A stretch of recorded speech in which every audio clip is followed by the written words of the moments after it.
ಸಾಬೂನು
ರಕ್ತದ ಕಣಗಳ ಕೂಗುತ್ತಿದೆ.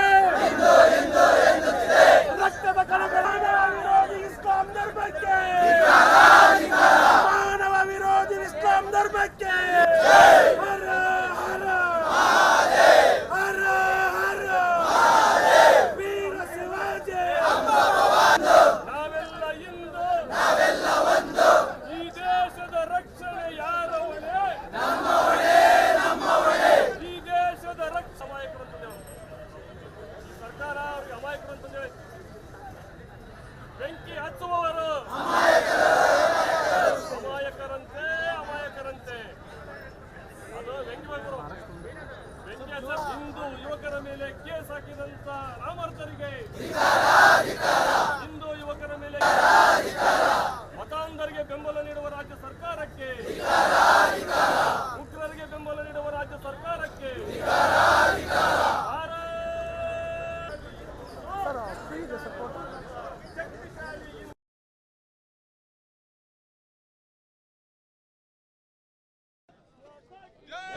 ಸರ್ ಕಡ್ರಿ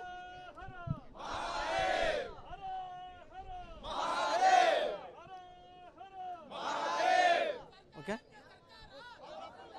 ರಾಜ್ಯದಲ್ಲಿ ಈ ಬಾರಿ ಗಣೇಶ ಚತುರ್ಥಿಯ ಸಂದರ್ಭದಲ್ಲಿ ನಡೆದಂಥ ಕೋಮು ಗಲಭೆಯ ಸಂಘರ್ಷ ವಿಚಾರವಾಗಿ ದಾವಣಗೆರೆಯಲ್ಲಿ ಏಕಾಏಕಿ ಹಿಂದೂ ಪರ ಸಂಘಟನೆಯವರು ಏನು ಪ್ರತಿಭಟನೆ ಹಮ್ಮಿಕೊಂಡಿರುವಂಥದ್ದು. ಈಗ ನಾನು ನಿಮಗೆ ದೃಶ್ಯದಲ್ಲಿ ತೋರಿಸ್ತಾ ಹೋಗ್ತೀನಿ.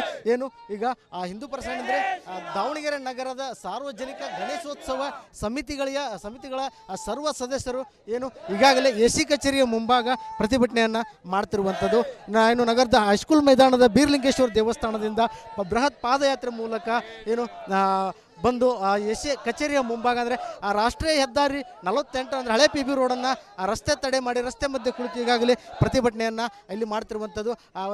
ವಿವಿಧ ಘೋಷಣೆಗಳ ಬ್ಯಾನರ್ಗಳನ್ನು ಕೈಯಲ್ಲಿ ಹಿಡಿದು ಈಗಾಗಲೇ ಅವರು ಪ್ರತಿಭಟನೆ ಮಾಡ್ತಿದ್ದಾರೆ. ಅನ್ಯ ರಾಷ್ಟ್ರದ ಧ್ವಜ ಪ್ರದರ್ಶನ ಮಾಡಿದ್ರೆ ಇತ್ತೀಚೆಗೆ ಮೊನ್ನೆ ಕಳೆದಂದ್ರೆ ಕೋಲಾರ ಇರ್ಬೋದು, ಚಿಕ್ಕಮಗಳೂರು ಇರ್ಬೋದು, ದಾವಣಗೆರೆ, ಚಿತ್ರದುರ್ಗ ಸೇರಿದಂತೆ ಕೆಲವೆಡೆ ಪ್ಯಾಲೆಸ್ಟೈನ್ ಬಾವುಟ ಇರುವಂಥ ಅದರ ಸಿಂಬಾಲನ್ನು ಬಳಸಿ ರಾಷ್ಟ್ರ ದ್ರೋಹದ ಕೆಲಸವನ್ನು ಮಾಡಿದ್ದಾರೆ ಅನ್ನುವಂಥ ಒಂದು ಧಿಕ್ಕಾರದ ಬೋರ್ಡ್ಗಳನ್ನು ಸಹ ಹಿಡ್ಕೊಂಡು ಆಕ್ರೋಶವನ್ನು ಹೊರಹಾಕ್ತಾ ಇದ್ದಾರೆ. ಅದರ ಜೊತೆಗೆ ಮಂಡ್ಯ ಜಿಲ್ಲೆಯಲ್ಲಿ ನಡೆದಂಥ ಒಂದು ಘಟನೆ ವೇಳೆ ಗಣೇಶನ ಮೂರ್ತಿಯನ್ನು ಪೊಲೀಸ್ ವ್ಯಾನ್ನಲ್ಲಿ ತೆಗೆದುಕೊಂಡು ಹೋಗಿ ವಿಸರ್ಜನೆ ಮಾಡಿರುವುದರ ಕುರಿತಾಗಿಯೂ ಸಹ ಸಾಕಷ್ಟು ಒಂದು ಆಕ್ರೋಶವನ್ನು ಹೊರಹಾಕ್ತಿರುವಂಥದ್ದು ಇಲ್ಲಿ ನಾವು ಗಮನಿಸ್ಬೋದು. ಏನು ಪ್ರತಿಯೊಬ್ಬರು ಒಂದು ಕೇಸರಿ ಬಾವುಟವನ್ನು ಹಿಡ್ಕೊಂಡು ಏನು ಇಲ್ಲಿ ಪ್ರತಿಭಟನೆಯನ್ನು ಮಾಡ್ತಾ ಇದ್ದಾರೆ. ರಾಜ್ಯದ ನಾನಾ ಕಡೆ ಪ್ಯಾಲೆಸ್ತೇನೆ ಇರ್ಬೋದು, ಆಮೇಲೆ ಗಣೇಶ ವೇಳೆ ಕಲ್ಲು ತೂರಾಟ ಸೇರಿದಂತೆ ಆ ವಿವಿಧ ವಿಚಾರಗಳನ್ನು ಧಿಕ್ಕರಿಸಿ ಒಂದು ಈ ಪ್ರತಿಭಟನೆಯಲ್ಲಿ ನಡೆದಿರುವಂಥದ್ದು. ಇನ್ನು ಪ್ರತಿಭಟನೆಯಲ್ಲಿ ಹಿಂದೂ ಪರ ಸಂಘಟನೆಯ ಪ್ರಮುಖರು ಭಾಗಿಯಾಗಿರುವಂಥದ್ದು. ಅದರ ಜೊತೆಗೆ ಸಾವಿರಾರು ಕಾರ್ಯಕರ್ತರು ಇಲ್ಲಿ ಭಾಗಿಯಾಗಿ ತಮ್ಮ ಒಂದು ಆಕ್ರೋಶವನ್ನು ಇಲ್ಲಿ ಹೊರಹಾಕ್ತಿರುವಂಥದ್ದು ತಾವು ನೋಡ್ತಾರೆ. ಒಂದು ಮಾಜಿ ಶಾಸಕರಾಗಿರುವಂಥ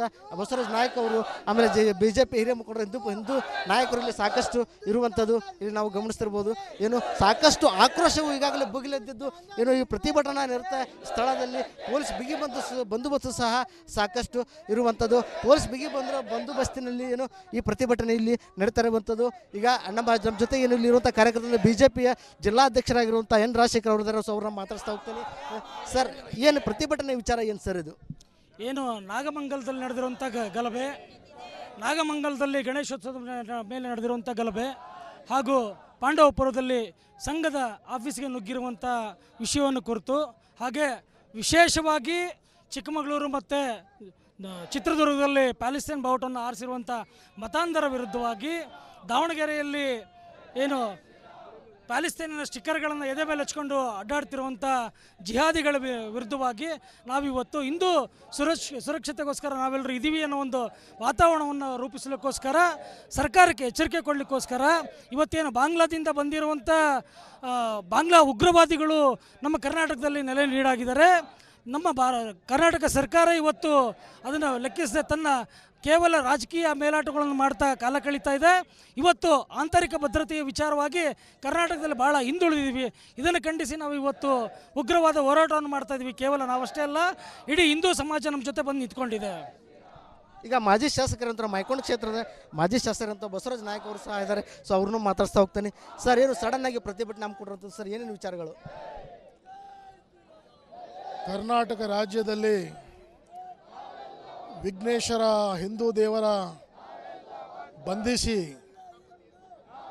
ಎತ್ಕೊಂಡು ಹೋಗ್ತಕ್ಕಂಥದ್ದು ಪೊಲೀಸ್ನವರೇ ಎತ್ಕೊಂಡು ಹೋಗಿ ಬಂಧಿಸ್ತಕ್ಕಂಥ ಕೃತ್ಯವನ್ನು ಮಾಡಿರ್ತಕ್ಕಂಥ ರಾಜ್ಯ ಸರ್ಕಾರದ ವಿರುದ್ಧ ಹಿಂದೂಗಳ 6 ಕೋಟಿ ಹಿಂದೂ ಜನರ ನಾಡಿಯನ್ನು ಇವತ್ತು ತಾಕಿರ್ತಕ್ಕಂಥದ್ದು ಹಿಂದೂಗಳ ಆರಾಧ ದೈವ ವಿಘ್ನೇಶ್ವರನ ಬಂಧಿರ್ತಕ್ಕಂಥದ್ದು. ಪ್ರತಿ ಸಲನೂ ಕೂಡ ಹಿಂದೂಗಳ ಗಣಪತಿ ಉತ್ಸವವನ್ನು ತಡೆಗಟ್ಟತಕ್ಕಂಥ ಕೆಲಸವನ್ನು ಮುಸ್ಲಿಂ ಜನಾಂಗದವರು ಮಾಡ್ತಿರ್ತಕ್ಕಂಥದ್ದು ಖಂಡನೀಯ. ರಾಜ್ಯಾದ್ಯಂತ ಇವತ್ತು ರಾಜ್ಯ ಸರ್ಕಾರ ವಿಫಲ ಆಗಿ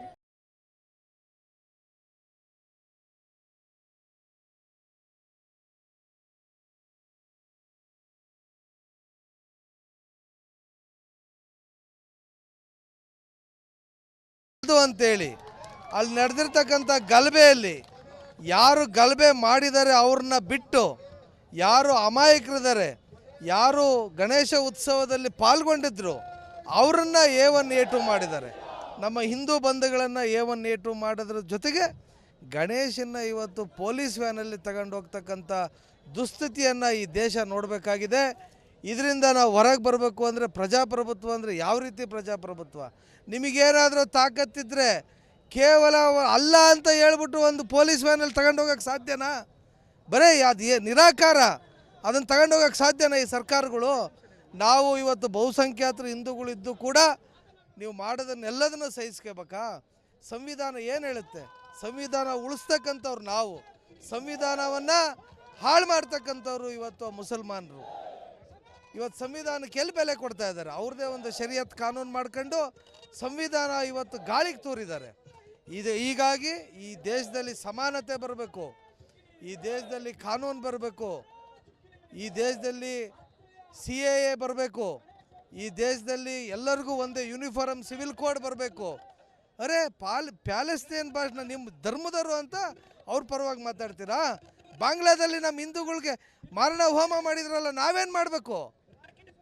ಈ ರೀತಿ ನೀವು ಇಡೀ ಭರತಖಂಡ ಒಂದಾಗಿ ನಿಂತ್ಕೊಂಡ್ರೆ ನೀವೆಲ್ಲೋಗಿ ಹೋಗ್ತೀರಿ? ಭೂಮಂಡಲದಲ್ಲಿ ಹಿಂದೂಗಳು ಇವತ್ತು ಎಷ್ಟು ಶಾಂತ ರೀತಿಯಿಂದ ವರ್ತನೆ ಮಾಡ್ತಾ ಇದ್ದಾರೆ. ಈ ಭೂಮಿಗೆ ಏನು ಕೊಡುಗೆಯನ್ನು ಕೊಟ್ಟಿದ್ದಾರೆ?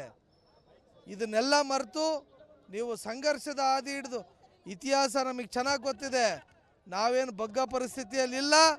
ಮುಂದಿನ ದಿನಗಳಲ್ಲಿ ಇದು ಕೇವಲ ಅಧಿಕಾರ ಹಿಡಿಯೋಕ್ಕೆ ಮಾತ್ರ ಅಲ್ಲ, ಇಡೀ ಭೂಮಂಡಲನೇ ಹಿಂದೂ ಭೂಮಿ ಆಗ್ತದೆ. ಇದು ಎಚ್ಚರಿಕೆ ಇರಲಿ, ಇದು ಗೊತ್ತಿರಲಿ.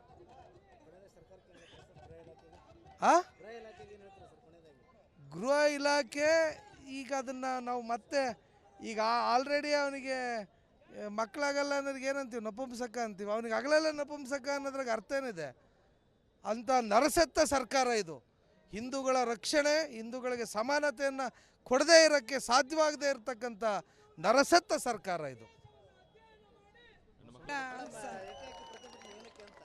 ಏಕಾಏಕಿ ಪ್ರತಿಭಟನೆ ಏನಕ್ಕೆ ಅಂತ ಹೇಳಿದ್ರೆ, ಈ ದಿನ ನಮ್ಮ ಹಿಂದೂ ಸಂಪ್ರದಾಯ ಪ್ರಕಾರ ಗಣಪತಿಯನ್ನು ಪೊಲೀಸ್ನವರು ಬಂಧಿಸಿರುವ ಕಾರಣ, ಹಾಗಾಗಿ ನಾವೆಲ್ಲರೂ ಹಿಂದುತ್ವಕ್ಕಾಗಿ ಎಲ್ಲರೂ ಹೋರಾಡ್ತಾ ಇದ್ದೇವೆ. ಮತ್ತು ಈಗ ನಮ್ಮ ಗಣೇಶ ಅಂದರೆ ಹಿಂದೂ ಸಂಪ್ರದಾಯ, ಮೊದಲನೇ ಪೂಜೆ ಗಣೇಶನಿಗೆ ಹೊರತು ಬೇರೆಯವ್ರಿಗೆಲ್ಲ. ಹಾಗಾಗಿ ಗಣೇಶನ ಪೂಜೆ ಮುಗಿಸಿ ಮುಂದಿನ ಕಾರ್ಯಗಳನ್ನು ವಿಘ್ನಗಳನ್ನು ನಿವಾರಕರಾಗಲಿ ಅಂಥೇಳಿ ನಾವು ಮುಂದೆ ಕಾಲಿಡ್ತಾ ಇದ್ದೀವಿ. ಅಂಥ ಗಣೇಶನ ಬಂಧಿಸಿದ್ದಾರೆ. ಹಾಗಾಗಿ ಆ ಸರ್ಕಾರಕ್ಕೆ ನಾವೆಲ್ಲರೂ ಕೂಡ ಮಹಿಳಾ ಟೀಮಿಂದನೂ ಕೂಡ ಧಿಕ್ಕಾರ ಹೇಳ್ತಾ ಇದ್ದೇವೆ.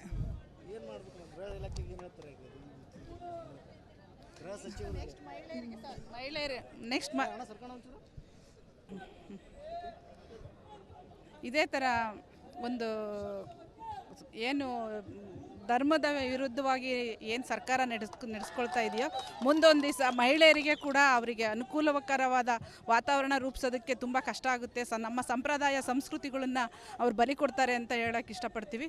ನಮ್ಮ ಸರ್ಕಾರ ಮಹಿಳೆಯರನ್ನ ಇವಾಗ ಏನು ಮುಸ್ಲಿಮ್ಸ್ಗಳು ಏನು ನಮ್ಮ ಮಹಿಳೆಯರನ್ನ ದುರುಪಯೋಗ ಮಾಡ್ಕೊಳ್ತಾ ಇದ್ದಾರೆ, ಅದನ್ನು ಅವರು ಅವರು ಆದಷ್ಟು ಅದನ್ನು ತಪ್ಪು ಅಂತೇಳಿ, ಯಾಕೆಂದ್ರೆ ನಮ್ಮ ಹಿಂದೂಗಳೇ ಅಲ್ಲೂ ಕೂಡ ಇದ್ದಾರೆ. ನಾವು ಸಿದ್ದರಾಮಯ್ಯರು ಅದನ್ನು ಅರ್ಥ ಮಾಡ್ಕೊಂಡು ಮಹಿಳೆಯರಿಗೆ ಒಂದು ರಕ್ಷಣೆಯನ್ನು ಒದಗಿಸೋ ಅವ್ರ ನಿಟ್ಟಿನಲ್ಲಿ ಅವ್ರು ಇರೋದೇ ಆದರೆ, ಈ ಒಂದು ಏನು ಮುಸ್ಲಿಮ್ಸು ಇವತ್ತು ಏನು ದಂಗೆದ್ದು ಅವ್ರದ್ದೇ ಆದ ಅಧಿಕಾರವನ್ನು ಚಲಾಯಿಸೋದಕ್ಕೆ ಇಷ್ಟಪಡ್ತಾ ಇದ್ದಾರೋ ಅದನ್ನು ಹೋಗ್ಲಾಡಿಸಿ ಇವರು ನಮ್ಮ ಈ ಮಹಿಳೆಯರಿಗೆ ಫಸ್ಟ್ ಅವರು ಆದ್ಯತೆ ಕೊಡಬೇಕು. ಅಂದರೆ ಅವ್ರ ವಿರುದ್ಧವಾಗಿ ಇವರು ಈ ಕಾನೂನನ್ನು ನಮ್ಮ ಪರವಾಗಿ ಹಿಂದೂಗಳ ಪರವಾಗಿ ಅವರು ತರಬೇಕು ಅಂತ ಹೇಳಿ ಅವರಲ್ಲಿ ಪ್ರಾರ್ಥನೆ ಮಾಡ್ತಾ ಇದೆ. ಮೇಡಮ್, ಈಗ ನಮ್ಮ ಸಂಸ್ಕೃತಿ ಇದರಲ್ಲ ಆತಂಕದಲ್ಲಿ ಇದ್ರಂತಾರೆ, ನಮ್ಮ ಸಂಪ್ರದಾಯಗಳೆಲ್ಲ ಅಂದರೆ ಹಿಂದೂ ಸಂಪ್ರದಾಯ ಆತಂಕದಲ್ಲಿ ಇದೆಯಾ? ಇದೆ. ನಮ್ಮ ಹಿಂದೂ ಸಂಸ್ಕೃತಿ ಅನಾದಿ ಕಾಲದಿಂದ ಸನಾತನ ಧರ್ಮ ಅಂತೇಳಿ ನಾವು ಅನಾದಿ ಕಾಲದಿಂದನೂ ಉಳಿಸ್ಕೊಂಡು ಬಂದಿರೋರು. ಆದರೆ ಇವತ್ತು ಅದು ಎಲ್ಲೋ ಒಂದು ಕಡೆ ನಾವ್ಯಾರೋ ಒಂದು ಸ್ವಲ್ಪ ಜನ ಉಳಿಸ್ಕೊಳ್ಳೋಕ್ಕೆ ಪ್ರಯತ್ನ ಪಡಬೇಕಾಗ್ತದೆ ಅಂತ ಅನಿಸ್ಕೊಳ್ತೈತೆ. ಆದಷ್ಟು ಈ ಸರ್ಕಾರ ಆದಷ್ಟು ನಮ್ಮ ಸಂಪ್ರದಾಯ, ಯಾಕೆಂದರೆ ಇಲ್ಲಿ ಕೂಡ ನಾವು ಒಂದು ದೇವಿನ ಆರಾಧನೆ ಮಾಡ್ತಾ ಇದ್ದೀವಿ. ಇಲ್ಲೇ ನಾವು ದುರ್ಗಮ್ಮನ ದೇವಸ್ಥಾನದಲ್ಲಿ ಹೋಗ್ತೀವಿ, ಪ್ರಾರ್ಥನೆ ಮಾಡ್ತೀವಿ. ನಮ್ಮ ಏನೀಗ ಇಲ್ಲಿನ ಸಂಸದರು, ಕಾಂಗ್ರೆಸ್ ಸಂಸದರು ಕೂಡ ಇಲ್ಲಿದ್ದಾರೆ, ಅವರು ಕೂಡ ಪ್ರಾರ್ಥನೆ ಮಾಡ್ತಾರೆ. ಅವ್ರಿಗೆ ಕಾಣಿಸ್ತಾ ಇದೆ ಇದು ಏನಾಗ್ತಾ ಇದೆ ಅಂತೇಳಿ, ಅವರು ಕೂಡ ಇದನ್ನು ಮನಗಾಣಬೇಕು ಅಂತೇಳಿ ಅವರಲ್ಲಿ ಪ್ರಾರ್ಥನೆ ಮಾಡ್ತೀವಿ. ಸೀಮಾ ಸತೀಶ್.